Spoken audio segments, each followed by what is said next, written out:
உறவுகள் அனைவருக்கும் வணக்கம். பைரவி எவ்வளவுதான் நல்லது பண்ணுறாங்க ஆறுமுகத்துக்கு. ஆனாலும் அவங்கள பற்றின ஒரு நினப்பு தப்பாகவே இருந்துட்டு இருக்கா, இல்லை வேணுக்குன்னு நடிக்கிறாங்களான்னு தெரியல. பிரிஞ்சிருவேன் அப்படிங்கிற மாதிரி தான் பண்ணுறாங்க. ஆறுமுகம் உன்னை பிரிய விட மாட்டேன்டி அப்படிங்கிறாரு. பக்கம் பார்த்தீங்கன்னா பிடிக்காம கல்யாணம் பண்ண சிந்துக்கும் டாக்டருக்கும் ஒரு வருஷம் ஓடி வந்துருச்சாங்க. ஒரு வருஷத்தில் பார்த்தீங்கன்னா பயப்புள்ள பயங்கரமான லவ்ஸ்ன்னு தான் வந்துக்கிட்டு இருக்கு. ஆனால் சிவா மனசுக்குலாம் இருக்குது. நாளைக்கு உனக்கு நான் சொல்கிறேன், என் மனசில் நீ இருக்கியா இல்லையான்னு சொல்லிடுறாரு சிவா. அந்த தாலி கட்டினாங்க இல்லையா, அந்த கோயிலுக்கே வர சொல்லிடுறாரு. இவங்களும் போயிடுறாங்க. கடவுளை வேண்டாத தெய்வம் இல்லை, டாக்டர் என்னை ஏற்றுக்கணும் அப்படின்னு சொல்லிட்டு வேண்டிக்கிட்டு இருக்காங்க. சிவாவும் வர்றாங்க. சொல்லு டாக்டரே, என்னை பிடிக்கலையா, என்னை ஏற்றுக்கிட்டியா, உன் மனசார உன் மனசுக்குள்ளே நான் வந்துட்டேனா அப்படிங்கிறாங்க. அப்படியே பார்க்குறாரு. இங்கே பாரு சிந்து, நான் உன்னை என்ன தான் இருந்தாலும் மன்னிக்க முடியாது. நீ அன்னைக்கு ஊரறிய என்னை அசிங்கப்படுத்தி தாலி கட்டிக்கிட்ட, நான் எப்படி கூனி குறுகி போய் இருந்தேன் தெரியுமா அப்படின்னு சொன்ன கையோட ஆடி போகிறாங்க. ஆமாம், உன்னை எப்படி நான் ஏற்றுக்க முடியும்? இந்த ஜென்மனில் எப்போவுமே உன்னை நான் ஃப்ரெண்டாக தான் ஏற்றுக்க முடியும், பொண்டாட்டியை ஏற்றுக்க முடியாது. நீ பண்ண தப்பையும் துரோகத்தையும் என்னால் மன்னிக்கவும் முடியலை. என் மனசுக்குள்ளே பொறையோடி இருக்குது. என்ன நினச்சிட்டு இருக்க? நான் உங்கள்கிட்ட பேசுகிறேன், சிரிக்கிறேன், பழகிறேன். இல்லை, நீ எனக்கு என்னென்னமோ உதவி பண்ணுற, அதெல்லாம் நான் உன்னை கடவுளாக நினைக்கிறேன், தெய்வத்துக்கு சமமாக நினச்சி உன்னை வணங்குறேன். ஆனால் நான் உனக்கு தாலி கட்டினதை மனசார கட்டலை, ஏற்றுக்கவும் இல்லை, நான் அதை மன்னிக்கவும் இல்லை, மறக்கவும் இல்லை அப்படின்னு சொல்லிட்டு அங்கேருந்து கிளம்ப. டாக்டரே, அப்போ நீ என் கூட இருந்ததெல்லாம் சும்மாவா? என்னை நீ ஏற்றுக்கவே இல்லையா அப்படிங்கிறாங்க. நான் சும்மாவெல்லாம் இல்லையே, இப்போவும் நான் உன்னைய ஒரு ஃப்ரெண்டாக நினச்சேன். நீ ஏன்னா எனக்கு சின்ன பிள்ளையிலேருந்து ஃப்ரெண்டு, அப்படி தான் நான் அவன்கிட்ட பேசுகிறேன், பழகுறேன். அதனால் மன்னிச்சிடு, உன்னை ஏற்றுக்க முடியாது அப்படின்ட்டு போயிடுறாரு சிவா. போன கையோடு அப்படியே சிந்து அழுகுறாங்க. அப்படியே கடவுளே, உனக்கு இறக்கமே இல்லையா? நான் அவர் மேலே உண்மையான காதல் வச்சதை தவிர நான் வேறு என்ன பாவம் செஞ்சேன்? அவருக்காக இப்போ கூட நான் உயிரை விடுவேன் தெரியுமா? இனிமேல் அவர் எப்போ என்னை வேணான்னு சொல்லிட்டாரோ, இனிமேல் நான் எதுக்கு இந்த உலகத்தில் உயிரோடு இருக்கணும்? நான் இனிமேல் இந்த உலகத்தை விட்டு நான் போயிடுவேன் அப்படின்னு சொல்லிட்டு, நீங்கள் எல்லாரும் என்னை கைவிட்டுட்டீங்களே, எல்லா கடவுளும் இருந்து உங்கள் சன்னதியில் உங்களை சாட்சியாக வச்சு தானே நான் அவர் கல்யாணம் பண்ணேன்னு மனசார நினச்சேன். இப்படி அவர் என்னை வேணான்னு சொல்லிட்டாரேன்னு சொல்லிட்டு அந்த உச்சி மலை தானே அப்படியே மேலேருந்து குதிக்கிறதுக்கு போயிடுறாங்க. இனிமேல் நான் டாக்டர் விரும்பாத என்னோட அந்த வாழ்க்கை எனக்கு தேவையில்லை அப்படின்னு சிந்து குதிக்க போகிறாங்க. பட்டுன்னு கையை பிடிச்சிடுறாரு. சிந்து அப்படின்னு சொன்ன வாக்கில் தான் பிடிக்கிறாங்க. திரும்பி பார்க்குறாங்க. டாக்டரே, எதுக்கு டாக்டரை பிடிக்கிறா? அதான் என்ன வேணான்னு சொல்லிட்டே டாக்டர், அப்புறம் என்ன டாக்டர், என்னை விட்டு டாக்டர், உனக்கு பிடிக்காதவ இருந்தா என்ன போனா என்ன அப்படின்னு சொல்லிட்டு குதிக்க போகிறாங்க. வேணா சிந்து வந்துரு, வேணா சிந்து வா அப்படிங்கிறாங்க. முடியாது டாக்டரே, அதுக்காண்டி நான் வேணான்னு சொன்னால் நீ குதிச்சிருவியா? குதிக்காத, வா நீ எவ்வளோ சொல்கிறாங்க. முடியாது அப்படிங்கிறாங்க. அடி கிறுக்கி லூசு அப்படின்னு கத்துறாரு, திட்டுறாரு. எதுக்கு டாக்டர் திட்டுற? நான் சாகும்போது கூட நான் நல்லபடியாக போவேனாம்மா, என்னை விடு அப்படின்னு சொல்ல. நான் சும்மா சொன்னேன்டி அப்படிங்கிறாங்க. என்னது சும்மாவா? எதை சும்மா சொன்னீங்க அப்படின்னு கேட்குறாங்க. உன்னைய பிடிக்கலை, நீ எனக்கு வேணாம் அப்படின்னு சொன்னதெல்லாம் சும்மாடி அப்படிங்கிறாங்க. சும்மாவா? என்ன டாக்டரே? ஆமாம். ஏன் டாக்டர் இப்படி விளையாண்ட? ஆமாம், நீ எத்தனை வாட்டி என்ன நீ விளையாட்டு காமிச்சிருக்க, என்னென்ன பண்ணியிருக்கிற. உன ஏதாவது பண்ணிவிட்டு நான் சும்மா பண்ணேன், விளையாட்டுக்கு பண்ணேன் அப்படின்னு என்னை எத்தனை வாட்டி மன உளைச்சலுக்கு ஆளாகி ஒரு வாட்டிலாம் காணாம போய் நான் எவ்வளோ துடிச்சு போய் உன்னை தேடினேன்டி. அப்போ அப்படி எனக்கு எப்படி இருந்திருக்கும்? இப்போ தெரியுதா? நீ பாட்டுக்கு அடுத்தவங்களை அசால்ட்டாக விளையாட்டுக்கு பண்ணிவிட்டு நான் பண்ணிட்டேன், சும்மா பண்ணேன் அப்படின்னு நீ சொல்லுவியே, இப்போ தெரியுதா அப்படின்னு சொல்ல. டாக்டரே அப்படிங்கிறாங்க. அதுக்கப்புறம் சரி, நீ என்னை விளையாட்டுக்கு கலாச்ச, ஆனால் என்னைய பிடிக்கல தானே, நான் எதுக்கு இருக்கணும் அப்படின்ட்டு மறுபடியும் குதிக்க போகிறாங்க.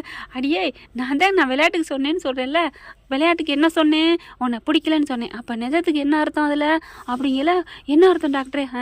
இந்த மக்கு சிந்துவை பிடிச்சிருக்குன்னு அர்த்தம் அப்படின்னு மண்டையில் கொட்டுறாரு. டாக்டரே, என்னை பிடிச்சிருக்கா?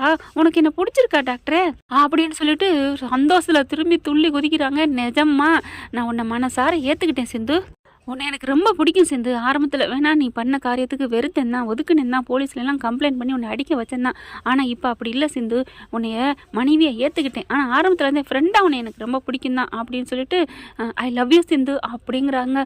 சொன்னகையோட சந்தோஷம் தாங்கலை. டாக்டரே நிஜமாவா அப்படின்னு சொல்லிட்டு, கடவுளே அப்படின்னு திரும்பிக்கிட்டு வானத்தை பார்த்து ரொம்ப நன்றி கடவுளே அப்படிங்கிறாங்க. உனக்கு நான் லவ் சொன்னது நான், என்னை விட்டுட்டு அங்கே பார்த்து கும்பிடுற, அங்கே போயிட்டு என்னென்னமோ பண்ணுற, விழுந்துடாதம்மா அப்படிங்கிறாரு. என்ன பார்த்து கட்டி பிடிச்சிக்கோ அப்படின்னு சொல்ல. டாக்டரே அப்படின்னு நின்ன வரைய தோள்பட்டியில் அப்படியே தொங்கிடுறாங்க. இறுக்கி கட்டிக்கிறாங்க. சந்தோஷத்தில் கத்துறாங்க, குதிக்கிறாங்க. அதுக்கப்புறம் சரி வா, வீட்டில் போய் பெரியம்மாட்ட போய் எல்லாம் சொல்லுவோம் அப்படின்னு சொல்கிறாங்களா. என்ன சொல்லணும்? சும்மா தான் அப்படிங்கிறாங்க. என்ன டாக்டர் சொல்ல போகிற? ஒன்றும் இல்லை வா அப்படின்னு சொல்லிட்டு கூட்டிக்கிட்டு வேகமாக கிளம்புறாங்க. வீட்டுக்கு வராங்க. என்னப்பா கல்யாண நாளை சந்தோஷமாக கொண்டாடலாமா? கொண்டாடலாம் பெரியம்மா அப்படின்னு சொல்லிட்டு பெரியம்மான்னு 2 பேரும் கட்டி பிடிக்கிறாங்க. என்ன ஆச்சு உங்களுக்குல அப்படின்னு கேட்க, ஒன்றும் இல்லை டாக்டரு என்ன ஏற்றுக்கிட்டாரு. என்ன ஏற்றுக்கிட்டாரா? இல்லை இல்லை, என்ன நாளைக்கு இன்னைக்கு நம்ம கல்யாணம் நல்லா சந்தோஷமாக கொண்டாடலாம்னு சொல்லிட்டாரு அத்தை பெரியத்தை அப்படின்ட்டு போய் பைரவியை கட்டி பிடிக்குது. ஆளாளுக்கு போயிட்டு ஆறுமுகத்திட்ட போக, என்னப்பா இல்லை நில்லு நில்லு அப்படிங்கிறாரு. ஐயோ மாமா தெரியாமல் பண்ணிட்டேன், எனக்கு சந்தோஷத்தில் என்ன சொல்கிறதுனே தெரியலை அப்படின்னு சொல்லிட்டு டாக்டரே அப்படின்னு எல்லாரையும் பிடிச்சி சந்தோஷமாக குதிக்கிறாங்க. என்ன ஆச்சு இவளுக்கு, ஏன் சிரிக்கிறா, ஒன்றும் புரியலையே அப்படின்னு சொல்லிட்டு கல்யாண நாளுங்கவும் சிரிக்கிறாளா? இருடி, இந்த வருஷம் கல்யாண நாளோட உனக்கு கடைசி நாள் ஆக்குறேன் அப்படின்னு சபதம் மகா. ஆனாலும் டாக்டரே ஏற்றுக்கிட்டாரு கடவுளே அப்படின்னு சொல்லிட்டு மறுபடியும் ரூம்குள்ளே போயிட்டு குதிக்கிறாங்க வைக்கிறாங்க. சிவா வராரு. சரி சரி இப்போ என்னாச்சு, ஏன் கத்துற? ஒன்றும் இல்லை டாக்டரே, இந்த உலகமே என் காலடிக்கில் வந்தது மாதிரி இருக்குது டாக்டரே.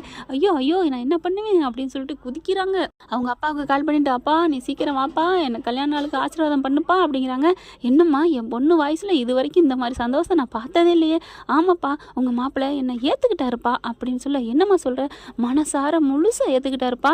இந்த உலகமே என்ன எதிர்த்தாலும் சரி அழிஞ்சாலும் சரி நீ தான் என் பொண்டாட்டின்னு சொல்லிட்டாருப்பா. என்னம்மா சொல்கிற? ஆமாப்பா, நான் மலை உச்சியிலேருந்து போயிடுவான்னு போய் நின்றுட்டேன். கையை பிடிச்சி இழுத்து என்னை காப்பாற்றி ஐ லவ் யூ சொல்லிட்டாருப்பா, என்னை ஏற்றுக்கிட்டாருப்பா, முழுசாக ஏற்றுக்கிட்டாருப்பா அப்படின்னு சொல்ல, அது சரிம்மா முழுசாக ஏற்றுக்கிட்டாருங்கிற, அப்பா அன்னைக்கு உன்னை விருப்பப்பட்டு தானே தாலி கட்டினாருன்னு சொன்னேன், அப்புறம் என்னம்மா? ஐயோ அப்படி இல்லைப்பா, ஒரு சண்டை வந்தோன்னே இல்லை இல்லைன்னு சொன்னார்ல, அதெல்லாம் நான் தெரியாமல் சொல்லிட்டேன் அப்படின்னு சொல்ல போகுது. அப்படியே சிவா வராரு. ஐயோ மறுபடியும் போய் சொல்கிறதா? டாக்டரே நான் உண்மையை சொல்லிடுவா எங்கள் அப்பா கிட்ட அப்படின்னு சொல்ல, அப்படியே பார்க்குறாரு. வேண்டாம் விடு அப்படிங்கிறாங்க. இல்லை டாக்டரே, மனசு எனக்கு பொய் சொல்ல இப்போ வரமாட்டேங்குது டாக்டரே அப்படின்ட்டு, அப்பா நான் உங்ககிட்ட ஒரு விஷயம் சொல்லணுப்பா.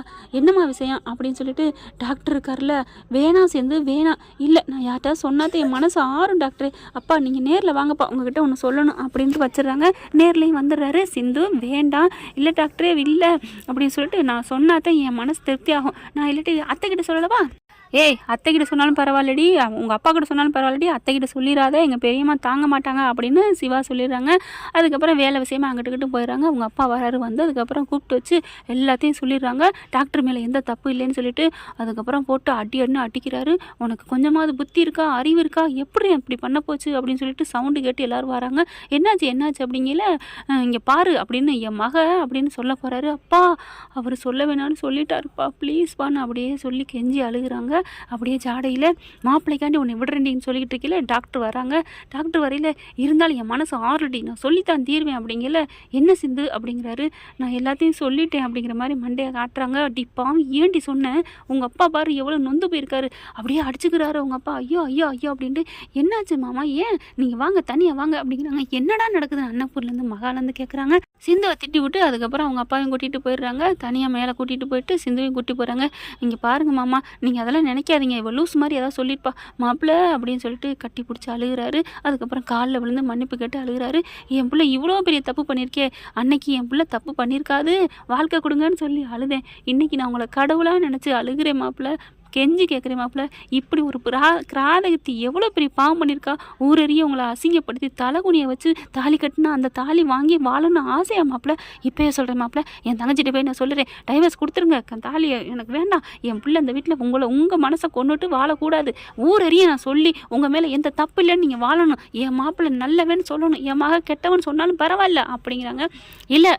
இல்லை மாமா, நீங்கள் போய் சொல்லக்கூடாது, உங்கள் பொண்ணாக இருந்தால் நீங்கள் உங்கள் பொண்ணை பற்றி சொல்லலாம், ஆனால் இப்போ அவள் என்னோட முழுசாக நான் ஏற்றுக்கிட்டேன், என் மனைவி, என் பொண்டாட்டியை பற்றி நீங்கள் சொல்லக்கூடாது அப்படிங்கிறாரு.